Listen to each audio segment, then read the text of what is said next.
Sino pa ang na-bless sa salita ng Diyos?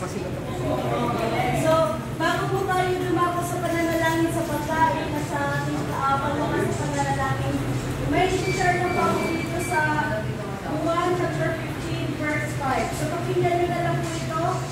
Sabi po dito, ako ang puno ng upas at kayo ang mga sanga. So, ang nagsasalita po dito ay ang Panginoon sa Kristo sa Panginoon. Juan 15:5. Sabi ng Panginoon Jesus, ako ang puno ng upas at kayo ang mga sanga. Ang nananatili sa akin at ako sa kanya ang siyang nagbubunga ng sagana sapagkat wala kayong magagawa kung kayo'y hiwalay sa akin. Kaya natin ang verse 4. Sabi dito, manatili kayo sa akin at mananatili din ako sa inyo. Sabi ng Panginoong Jesus, kung mananatili kayo sa Panginoong Jesucristo, mananatili din siya sa inyo. So alam niyo po, pag ang Panginoong Jesucristo ay nasa atin, matatanggap natin o marireceive natin ang kapayapaan at ang kagalakan, pag-asa at ang kalayaan. Alam niyo po, wala tayong ibang kailangan dito sa mundo nito. Hindi ang Panginoong Jesucristo. Lahat ng problema natin, ang tanging solusyon diyan, ang Panginoong Jesus. Kaya kung tayo hiwalay sa Panginoong Jesucristo, wala tayong magagawa. Narinig niyo yung testimony ni Pastor Jerry? Noong wala siya sa Panginoon, sira ang buhay niya. Amen? Ano siya? 2 beses siyang nakulong. Nagiging drug addict din siya katulad ng inilan sa atin dito. Ako din po, naranasan ko po yung droga. Ito, yung mga kapatid natin nandito ngayon, naranasan din po nila yung droga. Alam nyo, hindi lang droga, yung sugal, yan, yung mga bagay na yan, yung pagiging lasinggero, sigarilyo, alak, troublemaker, yung pagiging palaaway. Nung wala kami sa Panginoon, ganun yung buhay namin, walang direksyon, walang kapayapaan, walang kapuluhan. So mga kapatid, magkakaroon lang ng direksyon, kapayapaan, kapuluhan yung buhay natin kung ipapagamit natin ito sa Panginoon. Kasi kung hindi natin ipapagamit sa Diyos, yung buhay natin, ang diablo ang gagamit ng buhay natin.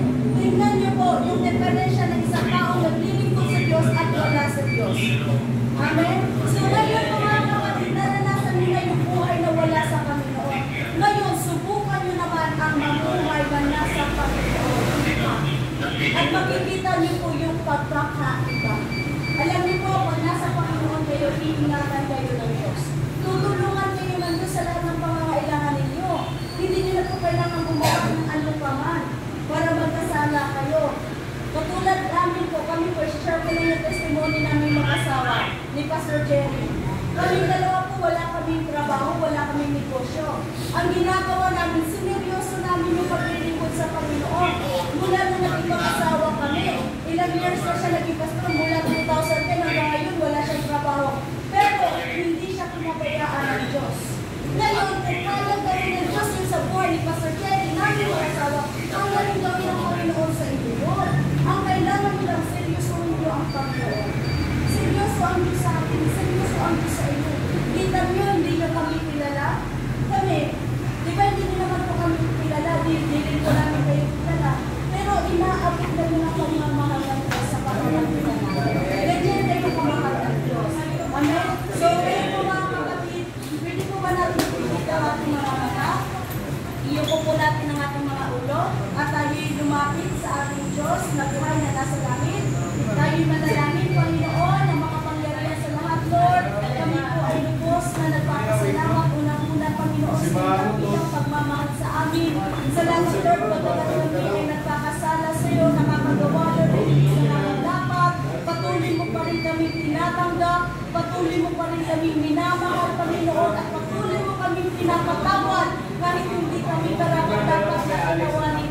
Salamat sa iyong saktulang pagmamahal para po sa aming lahat, Panginoon, sa aming mga kapatid na nakapigil sa ilang buwan nito.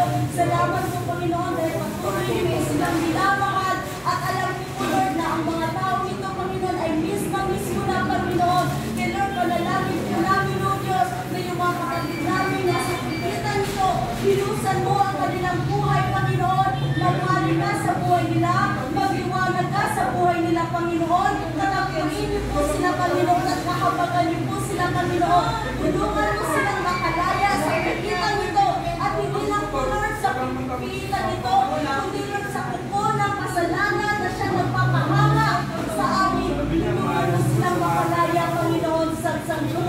na wala sa iyo.